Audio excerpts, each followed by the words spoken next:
Welcome to my channel. నేను మీ శ్రీనివాస్ రెడ్డి. జగన్మోహన్ రెడ్డి కొన్ని సంచలనమైనటువంటి నిర్ణయం తీసుకున్నట్టుగా కూడా మనం చెప్పుకోవచ్చు.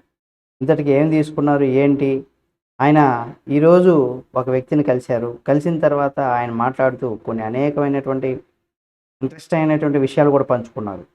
అయితే అదేంది తెలుసుకునే ముందు మీరు గనక జగన్మోహన్ రెడ్డి అభిమానులైతే తప్పనిసరిగా మన ఛానల్ సబ్స్క్రైబ్ చేసుకొని పక్కనే ఉన్న బెల్ బటన్ నొక్కడం మాత్రం మర్చిపోకండి. ఆయనకి సంబంధించిన ప్రతి అప్డేట్‌ని కూడా మీ ముందుకు తీసుకొచ్చే ప్రయత్నం అయితే చేస్తాం.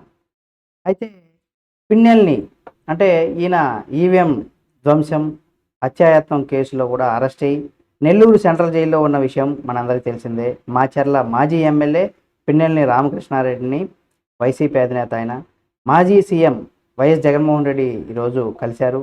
సుమారు అరగంట పైగా ములాఖత్ అయినటువంటి జగన్మోహన్ రెడ్డి గారు బయటకు వచ్చి మీడియాతో కూడా మాట్లాడారు. ఆయన మాట్లాడిన మాటలను చూసి జనం ముక్కును వేలేసుకుంటారు అని కూడా చెప్పుకోవచ్చు. ఏంటి ఏం మాట్లాడారు అనేది కనుక మనం చూసినట్లయితే ఈ మాటలకు ఉన్నటువంటి అర్థం ఏంటనేది చూస్తే అంతా కూడా ఆశ్చర్యపోయేటువంటి పరిస్థితి ఉందనేసి కూడా చెప్తున్నారు. ఎందుకంటే పిన్నెల పైన అక్రమ కేసులు పెట్టారని జగన్మోహన్ రెడ్డి వ్యాఖ్యానించారు. ఎందుకంటే టీడీపీకి ఓటేయలేదన్న కారణంతోనే అక్రమ కేసులు పెడుతున్నారనేసి కూడా ఆరోపించారు. అయితే టీడీపీకి ఓటేయకపోవడానికి అలాగే కేసులు పెట్టడానికి ఏంటి సంబంధం అనేది కూడా నిజంగా నాకు కూడా అర్థం కాలేదు. కాగా పాల్వాయి గేటు పోలింగ్ కేంద్రంలో స్వయంగా ఈవీఎంను పిన్నెలను ధ్వంసం చేసిన సంగతి మనందరికీ తెలిసిందే. ఈ ఘటన జిల్లా కోర్టు మొదలుకొని సుప్రీంకోర్టు వరకు కూడా వెళ్ళింది.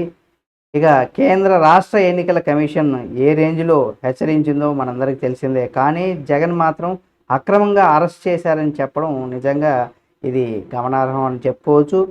అయితే ఇంకా మేము ఆయన ఏం మాట్లాడారనేది కనుక మనం చూసినట్లయితే జగన్మోహన్ రెడ్డి గారు పిన్నెల్ని అన్యాయంగా జైల్లో పెట్టారు, పిన్నెల పైన హత్యానేరం మోపారని, టీడీపీకి ఓటు వేయలేదని, ఆస్తులు ధ్వంసం చేసి అన్యాయంగా కేసులు పెడుతున్నారనేసి, ఇప్పటివరకు కూడా రైతు భరోసా వేయలేదని, తల్లికి వందనం డబ్బులు కూడా ఏమయ్యాయని, 18 ఏళ్ళ నిండిన అక్కా చెల్లెమ్మలకు వేస్తామని చెప్పినటువంటి డబ్బులను ఏమయ్యాయనేసి కూడా ఆయన ప్రశ్నించారు. ఇలాంటివి ఏమీ చేయకుండా రాష్ట్రాన్ని రావణ కాష్టలా చేస్తున్నారని, దాడులతో భయపెట్టి రాజకీయం చేస్తున్నాం సరికాదనేసి కూడా చెప్పుకొచ్చారు జగన్మోహన్ రెడ్డి గారు.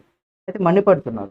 ఇప్పుడు నిజంగా గవర్నమెంట్ అంటే ఒక ప్రభుత్వం వచ్చిన తర్వాత, కొత్త ప్రభుత్వం అధికారంలోకి వచ్చిన తర్వాత ఏదైనా ఒక పని చేయడానికి ఎంత సమయం పడుతుంది అనేది కూడా ఇక్కడ మనం కనుక గమనించినట్లయితే జగన్మోహన్ రెడ్డి గారికి నిజంగా ఆయన ఇన్నేళ్ల సుదీర్ఘ రాజకీయంలో కూడా ఆయనకి ఇంకా నాకు తెలిసి అర్థం కాలేదేమో. 5 సంవత్సరాల పాటు ముఖ్యమంత్రిగా పనిచేసినా కానీ ఆయనకి ఇప్పటివరకు ఈ విషయాలు ఎందుకు అర్థం కాలేకపోతున్నాయో నాకు అర్థం కావడం లేదు. ఎందుకురానే ఇప్పుడు రాగానే ప్రతిదీ కూడా అయిపోదు. ఎందుకంటే గత ప్రభుత్వం హయాంలో ఏవేవి ఎక్కడెక్కడ ఎటువంటి పనులు చేశారు, ఎక్కడెక్కడ అన్యాయాలు జరిగాయి, ఏం జరిగాయి, అసలు బడ్జెట్ ఇంట్లో ఏదైనా ఒక వ్యక్తి సంపాదిస్తున్నాడంటే ఏదైనా ఒక వస్తువు కొనాలన్నా ఏదైనా చేయాలన్నప్పుడు 100% ఆ ఇంట్లో ఎంత డబ్బులు ఉంది, దానికి తగ్గట్టుగా ఎంత మనం అప్పులు చేస్తున్నాం, ఎంత ఎక్కడెక్కడ కట్టాలి, దేని దేనికి ఎంత అనేసి కూడా డిసైడ్ చేస్తాం. ఒకవేళ నెల జీతం వచ్చినప్పుడు దేని దేనికి ఎంత అనేసి కూడా దానికి చూసుకొని ఇది చేసుకుంటాం, ఖర్చు చేసుకుంటాం జనరల్గా. అలాగే రాష్ట్రానికి సంబంధించినటువంటి ప్రతి పనిని, ఇచ్చినటువంటి ప్రతి హామీని నెరవేర్చడానికి ఏవేవి ఎప్పుడు ఎలా చేయాలి దానికి కొంత సమయం పడుతుంది. కనీసం ఇప్పుడు తెలంగాణ రాష్ట్రంలో కనుక మనం గమనించినట్లయితే 3 నెలల నుండి 6 నెలలు 9 నెలలు సమయం ఇస్తామనేసి కూడా, కానీ తొందరగా అమలు చేయమనేసి కూడా ప్రతిపక్ష నేతలు ప్రతిపక్ష పార్టీలు అయితే కోరుతున్నాయి, కాంగ్రెస్ పార్టీని. కానీ ఇక్కడ అసలు గట్టిగా చూస్తే 2 నెలలు కూడా కాలేదు, అప్పుడే జగన్మోహన్ రెడ్డి గారు రైతు భరోసా వేయలేదని, తల్లికి వందనం డబ్బులు వేయలేదని, 18 ఏళ్ళ నిండా అక్కా చెల్లెలకు డబ్బులు వేయలేదని చెప్పి డబ్బులు ఏమయ్యాయి ఇలాంటివి ఏవి కూడా చెప్తున్నారు. అయితే జగన్మోహన్ రెడ్డి గారి పాలనలో 10,000 కోట్లకు పైగా ఆయన అప్పులు చేసి పెట్టారు. అది కూడా ఒక 5 సంఘాలకు సంబంధించి, 5 సంఘాలని కాదు, 5 సంక్షేమాలకు సంబంధించి, 5 పథకాలకు సంబంధించి కూడా ఇట్లా అప్పులు చేసి పెట్టారు అని కూడా ఆయన మీద ఆరోపణలు ఉన్నాయి. కాబట్టి ఏది ఏమైనా రాజకీయంలో ఇలా భయపెట్టి ఏదో చేసేస్తున్నారు అనేసి కూడా ఆయన మాట్లాడడం నిజంగా కొంత ఆశ్చర్యాన్ని కలిగించిన అంశంగా కూడా మనం చెప్పుకోవచ్చు.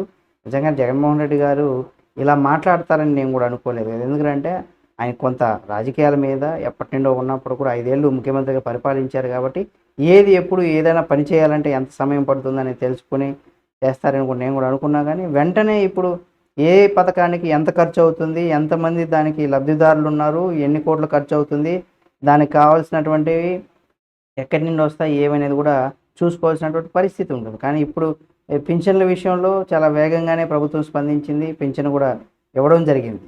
అది వాళ్ళు ఏదైతే మాట ఇచ్చారో ఆ మాట ప్రకారం. అయితే ఇవన్నీ కూడా కొంత సమయం ఇచ్చి చూడాల్సినటువంటి పరిస్థితి ఉంది కదా! అది కూడా జగన్మోహన్ రెడ్డి గారు అర్థం చేసుకోవాలి.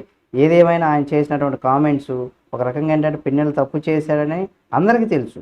ఈవీఎం ధ్వంసం, అలాగే ఓటు వేయలేదనేసి చాలామందిని అవన్నీ కూడా వీడియోస్ అన్నీ కూడా సోషల్ మీడియాలో మనకున్నాయి. ఇవన్నీ ఉండి కూడా అన్యాయంగా, అక్రమంగా అరెస్ట్ చేశారని నిజంగా చెప్పడం అంటే, అంటే ఇది ఇంకా ఆయనలో మార్పు రాలేదేమో అనేది కూడా ప్రతిపక్షాలు ఏవైతే చెప్తున్నాయో అది నిజమే అనిపించే విధంగా కూడా ఉందని చెప్పుకోవచ్చు. ఏదేమైనా జగన్మోహన్ రెడ్డి గారు మళ్ళీ ప్రజల తరపున తన గొంతుకు వినిపించాలని కూడా మనం కోరుకుందాం.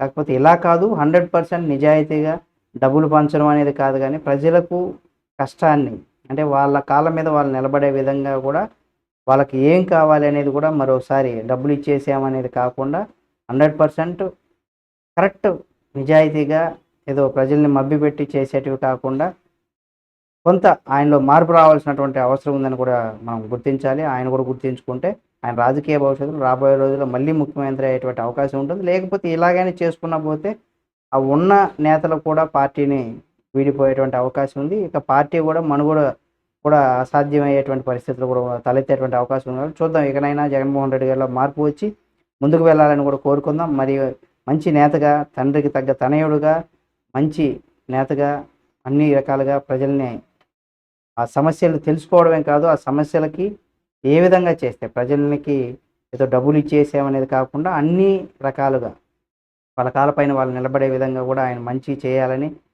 చూద్దాం. ప్రతిపక్ష హోదాలో ఉంటూ కూడా అధికార పార్టీకి ప్రజల తరపున గొంతుకు వినిపించాల్సినటువంటి అవసరం ఆయనకి ఉంది. 100% ఆ విధంగా వెళ్తారా, లేకపోతే ఇక ఇటువంటి వ్యాఖ్యలు చేసుకుంటూ పార్టీకి ఇప్పుడే సొంత పార్టీలో ఉన్నటువంటి నేతలంతా ఒక్కొక్కరు కూడా ధిక్కార స్వరం కూడా వినిపిస్తున్న సంగతి మనకందరికీ తెలిసిందే. అయితే ఏదేమైనా కొంత మార్పు రావాల్సినటువంటి అవసరం ఉంది. ఓటమికి గల కారణాలు ప్రజల మీద రుద్దడం కాకుండా 100% మనం చేసే తప్పును ఎప్పుడైతే మనం తప్పు అని ఒప్పుకొని ముందుకు వెళ్తామో అప్పుడే మనకు భవిష్యత్తు ఉంటుంది. మనం చేసిన ప్రతిదీ కూడా కరెక్టే అనే ఒక భావనతో కనుక వెళ్ళినట్లయితే ఎంత పెద్దవారికైనా, ఎంత పెద్ద హోదాలో ఉన్నా, ఎంత పెద్దవారికైనా అపజయం తప్పదని చెప్పుకోవచ్చు. అధికారం ఉందనేసి లేదా నేను చెప్పిందే చేయాలి, ఒక నియంతలాగా పరిపాలించాలనుకుంటే ప్రజలు ఇలాంటి తీర్పుతో వాళ్ళ రాజకీయ భవిష్యత్తే కాదు మరికొన్ని ఇబ్బందులు కూడా చవి చూడాల్సినటువంటి పరిస్థితి ఎత్తుతుందని కూడా చెప్పుకోవచ్చు.